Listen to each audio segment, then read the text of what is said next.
vamos a empezar por el primer día, que fue el lunes, que se lanzó el Plan Nacional de Medio Ambiente, de Políticas Ambientales. No sé si vieron imágenes que se juntaron Alberto, estuvo Cafiero, el jefe de gabinete, estuvo Mayra Mendoza, la intendenta de Moreno también, y el ministro de Medio Ambiente, Juan Cabandier, con militantes de organizaciones sociales, de la UTT, con militantes de Jóvenes por el Clima. La UTT son las organizaciones de trabajadores por la tierra que pudieron participar, y eso estuvo muy bueno, aunque no pudieron hablar. Y hicieron ahí una ronda en Olivos grande, iban intercalados los militantes con los políticos, con los funcionarios. Y bueno, ese acto en sí tiene la particularidad de representar como el posicionamiento ideológico y político de este gobierno respecto a lo que tiene que ver con medio ambiente. Bien.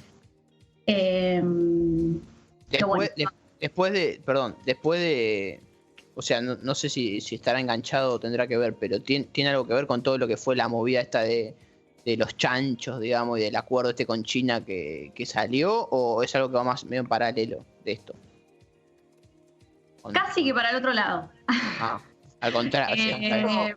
Justo por el clima había estado.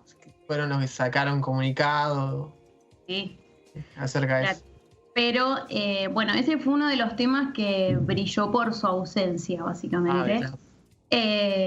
Fueron varios los temas que no se tocaron. Después salieron varias personas y varias organizaciones sociales muchos a putear, otros a quejarse, otros a decir, bueno, con esto no alcanza, otros a decir, bueno, obvio que con esto no alcanza, pero es un paso importante. Porque, o sea, como siempre, están los que dicen, son todos lo mismo, el gobierno es igual al anterior y al anterior y al anterior, y hay algunos que entienden que se empieza como a abrir una posibilidad dentro del Estado de empezar a generar una agenda socioambiental un poquito más interesante, pero bueno, claramente el enemigo de las políticas socioambientales es el lobby de los poderes concentrados, de la economía concentrada. Entonces, el verdadero enemigo está ahí. Después, bueno, sí, hay que empoderar y fortalecer las herramientas del Estado para poder dar las discusiones, y también la conciencia, ¿no?, de los funcionarios, de los dirigentes. Por eso creo que esta semana es un antecedente histórico importante, lo que tiene que ver, por lo menos con el Frente de Todos, con el Movimiento del Campo Popular, en plantarse por primera vez, casi que por primera vez, con un planteo socioambiental con compromiso político, digamos, que se acompañó.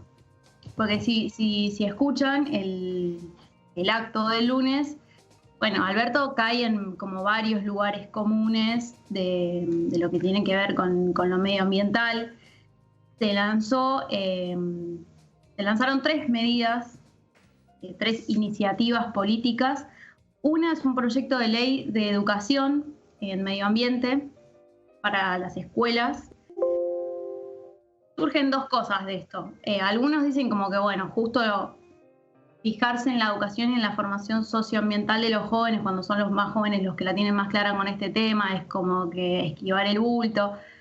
Sí, está bueno, es interesante, pero la verdad es que tener una formación ambiental donde podamos discutir desde nuestra formación en las escuelas públicas la concepción, por ejemplo, de lo que es el progreso y el desarrollo económico, y ahí poder problematizar lo ambiental, es algo innovador. Y aparte es un proyecto de ley que discípulos de Puig Gros vienen tratando de aprobar desde hace como 8 años y no la aprueban. O sea, esto es como lo que hablábamos la semana pasada de declarar el Día de la Juventud y no lo querían aprobar. Bueno, parece como algo obvio y después no se puede avanzar. Así que además, o sea, por lo menos yo, si bien es cierto que la juventud, viste, como casi siempre está más a la vanguardia, digamos, en muchos temas sociales y demás, pero tampoco me parece que lo ambiental sea una cosa así unanimidad dentro de la juventud el compromiso con las políticas ambientales. O sea, está bueno reforzar ahí, no me parece que esté mal. No, a mí me parece una buena iniciativa y me parece que de última se puede contrarrestar y complementar. Esto no es algo que se me haya ocurrido a mí ni nada, pero con una ley como la ley Micaela, que tiene el objetivo de formar a los funcionarios del Estado en la temática y en la problemática, estaría bueno también que haya una formación para funcionarios de todos los ámbitos públicos y de todos los organismos del Estado en lo que tiene que ver con medio ambiente. Estaría buenísimo. Incluso uno de los voceros de las organizaciones socioambientales es Enrique Viale, no sé si lo ubican, si lo escucharon. Es un abogado socioambiental que, bueno, tiene un libro que sacó hace poquito con Maristela Svampa, que también es otra de las líderes ambientales que viene como del campo académico. Y lo que él planteaba es que por ahí estaría bueno que esta ley, así tipo como Micaela, se llame Yolanda Ortiz, que Yolanda Ortiz fue la primer secretaria ambiental, y no la primera solo por ser mujer, sino que aparte fue la primera funcionaria del gobierno mujer de Perón en su tercer gobierno cuando volvió en el 74, sino que aparte fue la primera secretaria ambiental porque Perón inventó la Secretaría de Ambiente. Bueno. Qué raro. Perón inventando algo. ¿Esta es una propuesta del abogado? Sí. Mirá. Interesante. No me imaginaba que venía de la pata peronista, esa banda. Bueno, porque justo la figura de Enrique es interesante. Yo lo escucho siempre en la Futurock, tiene su columna de medio ambiente ahí. Y un día en realidad le estaban haciendo una entrevista y la gente se copó y empezó a mandar mensajes y dijeron que Enrique se quede. Queremos escuchar más de esto en los medios, queremos que ustedes hablen de este tema. Y de repente el abogado que fue a dar una entrevista se quedó hablando y tiene su columna fija todas las semanas. Y pertenece a un movimiento que se está, o por lo menos una corriente adentro del movimiento ambiental que se está armando que viene a disputar un poco el sentido de la militancia ambiental.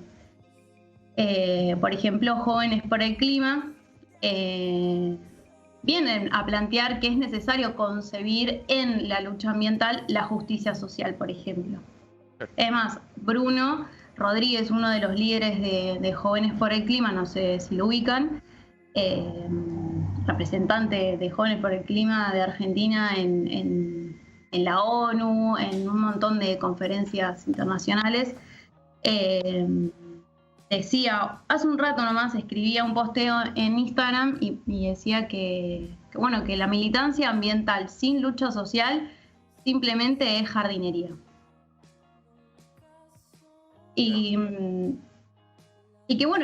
Porque dar la militancia y dar la discusión ambiental también es estar disputando la distribución de la riqueza, disputando el sistema de producción y disputando no solo el consumo, o sea, sino poder generar un sistema productivo que garantice el consumo para todos y que garantice primero la alimentación sana para todos. Eso es fundamental y en esto encontré una joyita que en realidad me llegó por una amiga de la casa, Catalina Mastroiacobo. Es un documento que escribió Juan Domingo Perón en 1972 en el exilio en Madrid antes de volver. Este documento supuestamente se lo escribió o fue influenciado por el pensamiento de Yolanda, que después terminó siendo la secretaria. Y él plantea en este escrito que léanlo, para los que no leyeron nunca a Perón de puño y letra, este es un buen inicio, una buena ventana. Es un documento de 6 páginas, se llama Mensaje ambiental a los pueblos y gobiernos del mundo. Y le voy a leer un parrafito nada más, solo para que se caigan de culo.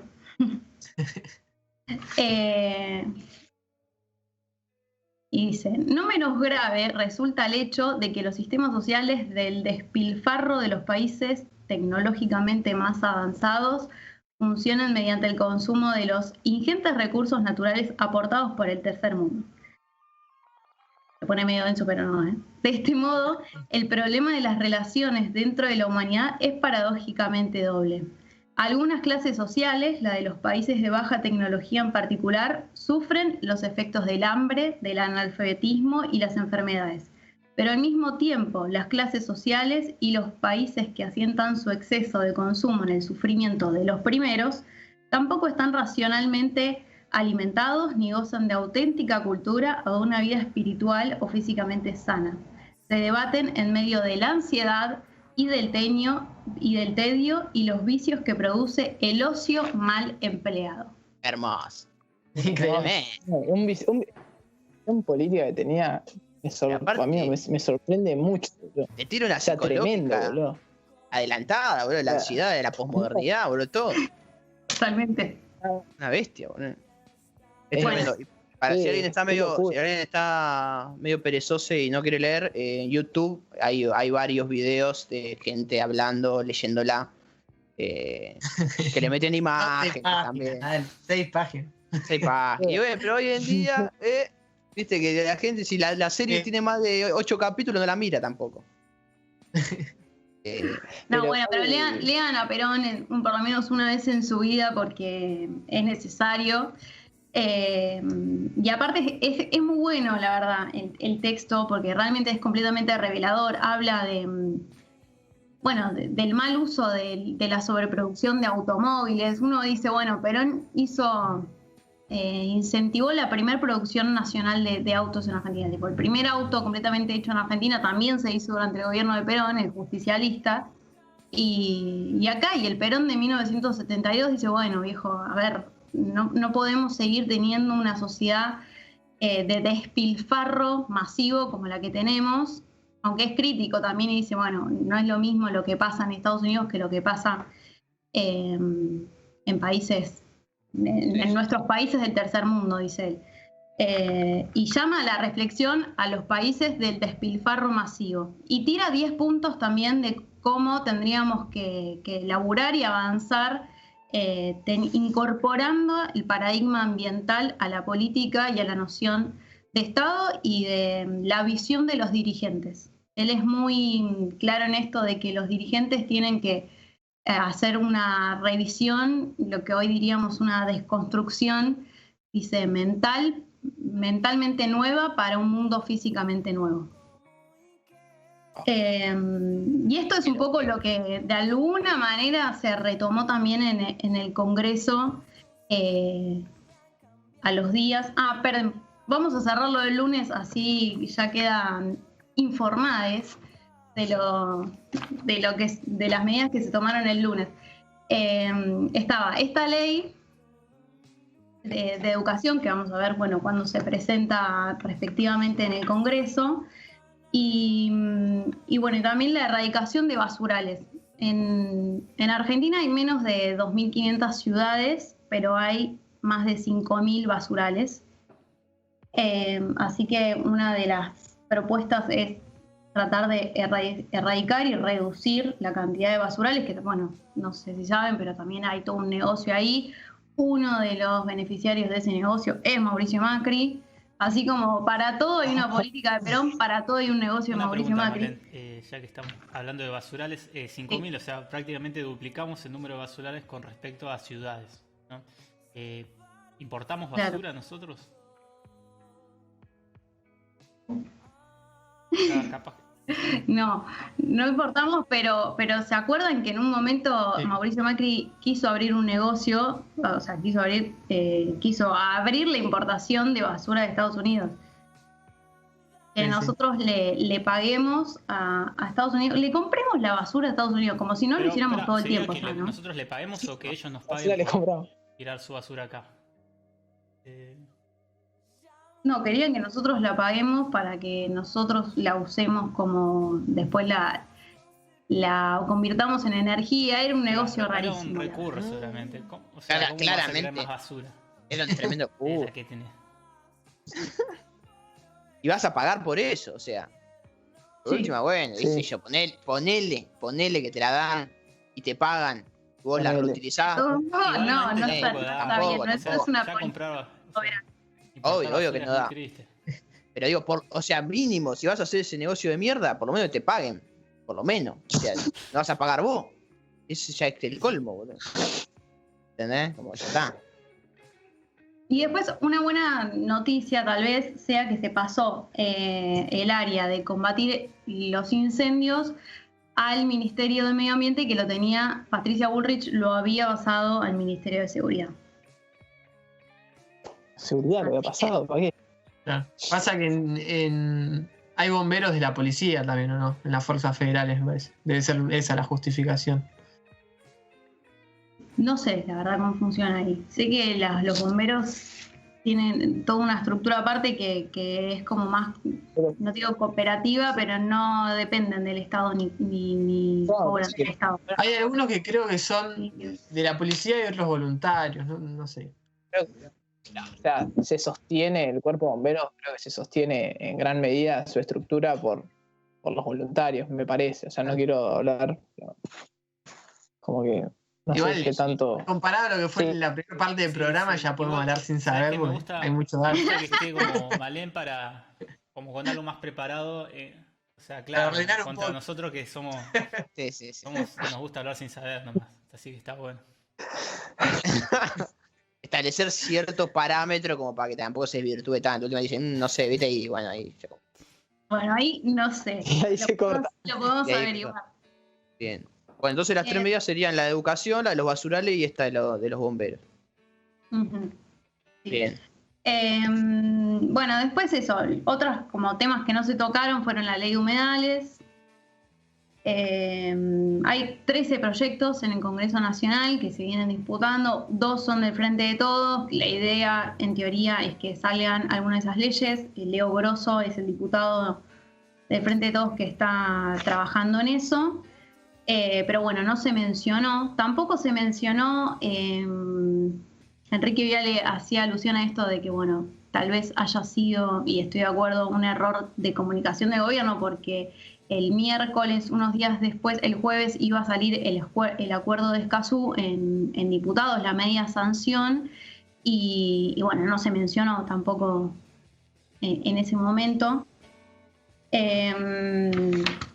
Tampoco se mencionó, bueno, la cuestión del agronegocio, que ahí también durante el macrismo se modificó la ley de semillas. La ley de semillas, o sea, como saben, las semillas que se producen acá, que no se producen acá, que nosotros compramos para producir, para exportar, son híbridas. Entonces el negocio es que vos cultivás y después tenés que cosechar y después tenés que volver a comprar las semillas para seguir el proceso de cultivo y exportación. El 80% de las tierras cultivables de Argentina solo se utilizan para 3 tipos de producción, que son la soja, el maíz y el algodón.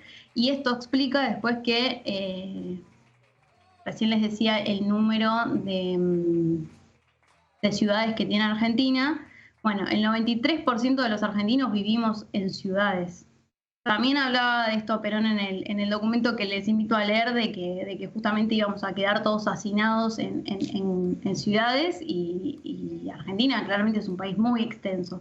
Ese no es nuestro problema. El problema es que, bueno, que el agronegocio fue corriendo a los pueblos y los fue encerrando en ciudades y nos fue hacinando, y hoy es la realidad gráfica nuestra, digamos. Sí. Y es un tema igual hablando la coparticipación, se tocó ese tema. Cuando Alberto anuncia los 3 puntos de coparticipación que le sacaron, que le dieron a la ciudad, como que fue una política en su momento, claro, para que en su momento no haya un flujo, que con esos puntos que no haya tanto flujo hacia capital. Claro, en realidad la provincia a partir de los 80 empieza a perder puntos de coparticipación y era como una política de federalizar, que eso no pasó. En la provincia llegó en el cordón industrial llegando gente pero la provincia tenía cada vez menos recursos, o sea, Claro. en ese sentido. Sí. Bueno, ese es un punto muy interesante de la agenda política. ¿Ves? Eso, en toda esta agenda política, eso es algo que es muy importante y que se está discutiendo, bueno, como saben, se está discutiendo el aporte extraordinario. Y en algún momento vamos a tener que discutir acá los bonaerenses una buena reforma tributaria, porque la verdad se está haciendo malabares para sostener la situación económica de Buenos Aires. Pero eso recontra podemos hacerlo otro domingo, porque es muy interesante. Está muy bien. Bueno, y después el jueves se trató el acuerdo de Escazú, que es un acuerdo que se había firmado en 2018 en Costa Rica, el texto, digamos, y para su aprobación necesitaba que tener la confirmación de 11 países. Argentina es el 10º a partir del jueves. Y la idea de este acuerdo es garantizar el acceso a la información y a la justicia ambiental en todos estos países, generar acuerdos de coparticipación, de cooperación entre los países para avanzar sobre esta temática y que garanticen la participación ciudadana y que se garanticen los derechos en la defensa de las organizaciones sociales que militan por los derechos humanos y por los derechos ambientales, porque bueno, América Latina es el continente con más líderes ambientales asesinados, aunque el primer país es Filipinas, el continente con el índice más alto es América Latina, que tiene en Colombia y en Brasil muchos asesinatos por año por esta causa. Así que bueno, es un avance importante. No es casual, igual que también América Latina debe tener mucha, o sea, como que el poder, el lobby empresarial sobre América Latina realmente debe superar a las organizaciones, o sea, no tiene nada que ver la organización ambiental de América Latina, supongo, con la europea o la de un país como, no sé, Estados Unidos. No, sobre todo por esto que charlábamos al principio, tal vez, que América Latina tiene la particularidad, no sé cómo es el caso de Filipinas, pero que muchos de los líderes ambientales también son líderes indígenas, digo, son comunidades que viven en territorios que son desplazados a la fuerza para poner represas, para explotar minas, y que tienen, claro, bueno, es muy conocido el caso del asesinato a Berta Cáceres en Honduras por la defensa del agua, y la particularidad de casi todos los líderes ambientales de América Latina es ese, que son indígenas también. Entonces hay una persecución y una criminalización de estas protestas que es doble, y que nosotros vimos cómo funciona la demonización mediática de los pueblos originarios, sobre todo durante el macrismo, con la persecución de Milagro Sala y con toda la persecución mapuche que aún seguimos viviendo. Sí. Así que, bueno, creo que este punto es fundamental y que genera un piso de derechos garantizados muy importante también, porque Argentina ya tenía una ley de acceso a la información. El acceso a la información es un derecho humano. Particularmente este acceso a la información tiene que garantizar lo que tiene que ver con actividades de explotación ambiental públicas y privadas, pero bueno, si bien teníamos esa ley, no estaba reglamentada, así que viene como a reforzar ese camino. No sé si había leído mal, pero me parece que Chile, Piñera, me parece que se negó a firmar el acuerdo, o sea, el de Escazú. Entre los firmantes no está, así que... Me parece que había quilombo porque no se abandonó el acuerdo, por eso. El hermanito de Mauri Macri, podríamos decirle, ¿no? Son ahí como culo y calzón, siempre más o menos llevan la misma política. La cuestión, como que está buenísima como empezar a dar estas discusiones, sobre todo por eso, porque el hecho capaz de la cuestión ambiental siempre es como un discurso muy a veces lavado, de bueno, esto no sé, no sé, la típica, no es ni de izquierda ni de derecha, es un problema que nos sucede a todos como sociedad, pero que en realidad la problemática hay que politizarla cada vez más, porque sí hay un problema de un modelo contra otro, o sea... No, y también el tema es cómo se aborda y para qué se utiliza la problemática también. Porque bueno, después está mucho la discusión que yo a veces, viste, también caes en la de decir, bueno, pero digamos, como que hay otras prioridades, viste. Por lo menos yo es un discurso que reproduzco bastante. Desarrollismo versus ambientalismo sería. Claro, y que realmente no es tan así, o no tiene que ser así, porque siendo así, terminás siendo más funcional a la derecha de alguna manera. Por eso está buenísimo traer a Perón a la charla, ¿no? Porque la idea desarrollista acá en Argentina está con el peronismo. Y yo estaba pensando que la perspectiva ambiental es muy parecida a lo que pasa con la perspectiva de género. O sea, uno tiene que hacer una desconstrucción individual en ese sentido, pero también tiene que ser acompañado con políticas públicas. Y hay algo de la transversalidad, y que no es solo una perspectiva que se suma, sino que es algo que te atraviesa a toda la política en general. O sea, ya no es pensar cómo desarrollar el país, sino cambiar el modelo de desarrollo, digamos, desde la perspectiva ambiental. Que eso es lo que se está poniendo en juego hoy en día con todas estas cosas. Totalmente, yo creo que ahí hay como dos aspectos interesantes. Primero, con lo que planteabas de desarrollismo, que hay una situación. Mira, justamente los jóvenes por el clima planteaban, o una de las discusiones que se plantea también de por qué se sospecha un poco de lo que es la militancia ambiental, de que por ahí es algo como muy europeo, muy yanqui, muy blanco, muy no sé qué, y pareciera ser como una lucha que no es propia, que no nos compete, o que no la tenemos que dar ahora, que es postergable. Muchas de las excusas que también se usaba para no avanzar sobre la discusión de género, sobre la del feminismo. Pero ¿por qué tenemos que hacerlo inclusive no? ¿Por qué deberíamos hacerlo los países del tercer mundo? Y cuál es el desafío y la problemática quizás económica?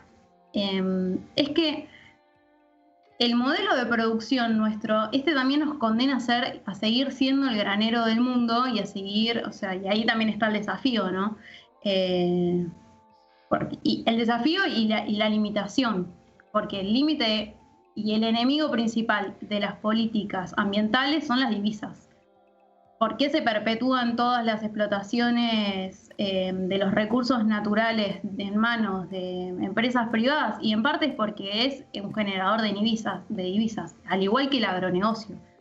Y dependemos estructuralmente de esas divisas y las necesitamos para después generar políticas de justicia social, educación pública, salud pública, y que pareciera siempre ser el mismo limitante, que no podemos generarlas desde otro lugar y de otra manera. Y ahí está el desafío quizás de nuestra generación, de poder encontrar, tanto en la doctrina como en la creatividad y en el conocimiento que tengamos y que tenemos que generar, cómo vamos a buscarle la salida. Y después, a lo que decías también con la cuestión de género, es que hay como una resistencia. A mí me hacía acordar también, en cuanto a lo del feminismo, a veces nos pasa que adentro del movimiento hay como sectores que tal vez las interpeló la lucha por el aborto legal y quedamos un poco ahí. Y que bueno, eso es como una discusión adentro del movimiento feminista que hay que profundizar, que no alcanza, que es un poco como lo que pasa con las actrices argentinas.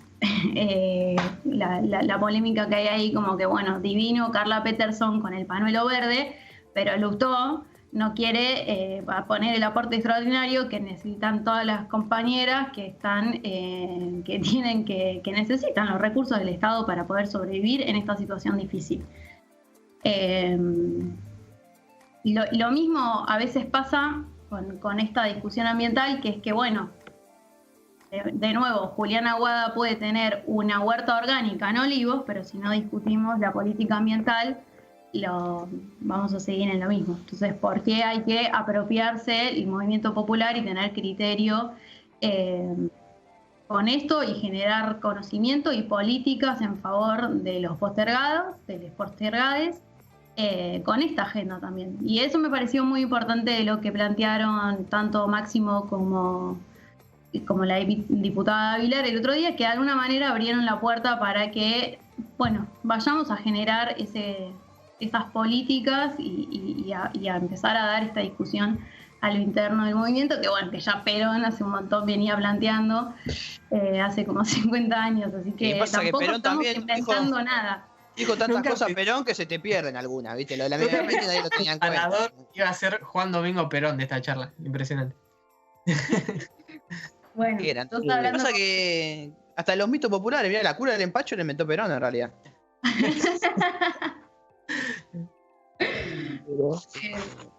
Pero bueno, a todo esto, el jueves se habló de esto en el Congreso y bueno, y claramente la gente se quedó con qué. No sé, ya sabemos. Se hacía mal caso. En realidad se estaba discutiendo, cuando pasó lo del diputado Juan Ameri, lo que se estaba discutiendo era la ley de activos de fondos del ANSES. O la ley de fondos de garantía de sustentabilidad del ANSES, lo cual es importante, muy importante.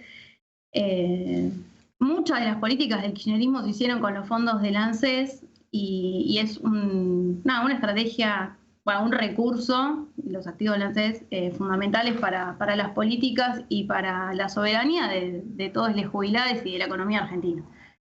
Eso estaba planteando Carlos Heller cuando Juan Ameri protagonizó una escena completamente bochornosa y repudiable. Que yo quiero decir, a mí me parece que para que Juan Ameri pudiera protagonizar esa escena, antes hubo otros compañeros que callaron y permitieron otras actitudes machistas, seguramente violentas, porque nadie llega a chupar una teta en el recinto del Congreso Nacional sin haber protagonizado antes otros actos de impunidad.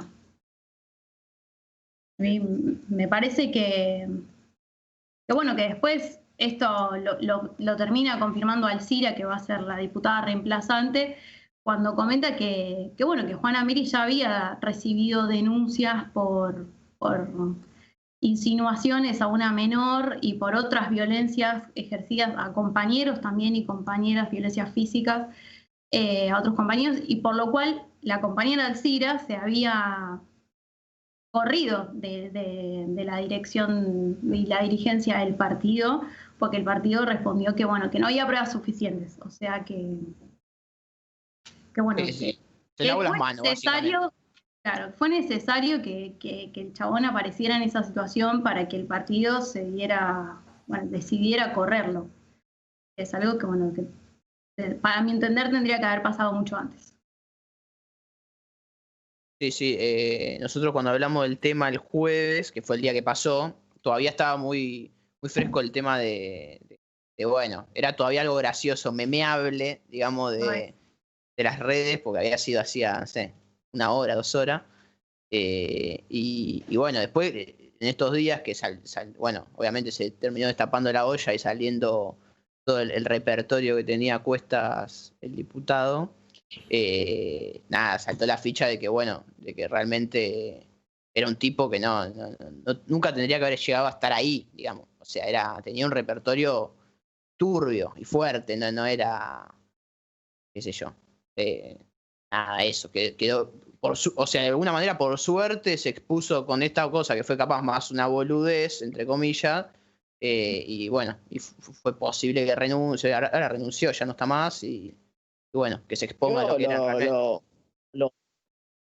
Parece que lo expulsaron, no sé si renunció. Renunció, o sea, en la noticia fue que renunció. Le pidieron la renuncia, claramente, lo hicieron renunciar. Sí, lo hicieron renunciar. Pero bueno, nada, qué sé yo. Sí, son cuestiones de la política. Que también digamos, es para tomar un posicionamiento crítico de lo que es nuestro partido, que en este momento nos atraviesa, que es el Frente de Todos, digamos, bueno, el que por lo menos expresamente bancamos, también por una cuestión de, bueno, de lo que hay enfrente, bueno, lo que hablamos siempre. Y que, bueno, está bien también poder hacer ahí, viste, la crítica interna, y hay una banda de personajes nefastos a lo largo y ancho de Argentina que estaría bueno también ir limpiando poco a poco. Yo creo que estuvo bien la actitud, la rápida actitud del presidente de la Cámara, del bloque, del Frente de Todos.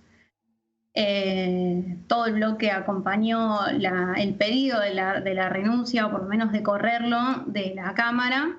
Me parece que sería importante que el jefe del bloque del Frente de Todos de la Cámara de Senadores, Mayans, hiciera lo mismo con Alperovich, que tiene una denuncia por abuso también, y en este momento tiene licencia sin goce de sueldo por esto mismo. Y bueno, y que también es una de las cuestiones que tenemos que empezar a rever y a discutir, y a garantizar el derecho y el acceso a las compañeras que están formadas. El caso de Alcira, por suerte ahora la vamos a tener a Alcira como diputada nacional, es antropóloga, es feminista, es militante de la provincia de Salta. Aparte, ella es especialista en desarrollo sustentable, es profesora de la Cátedra de Energía Solar en la Universidad Nacional de Jujuy, es descendiente de pueblos aymaras, también ella tiene su huerta agroecológica en su casa y utiliza sus conocimientos ancestrales para la huerta, que heredó de su familia. Digo, claro. Es momento de empezar a cambiarle el rostro a la política. Claro. Sí. Olvídate, está bueno que se abra espacio para alguien como la diputada, más que como alguien como el nefasto de Ameri. Pero bueno, no sé, ¿te quedó algo más en el tintero o pasamos al momento lúdico de la noche? Vamos. Como para cerrar este programita de día domingo.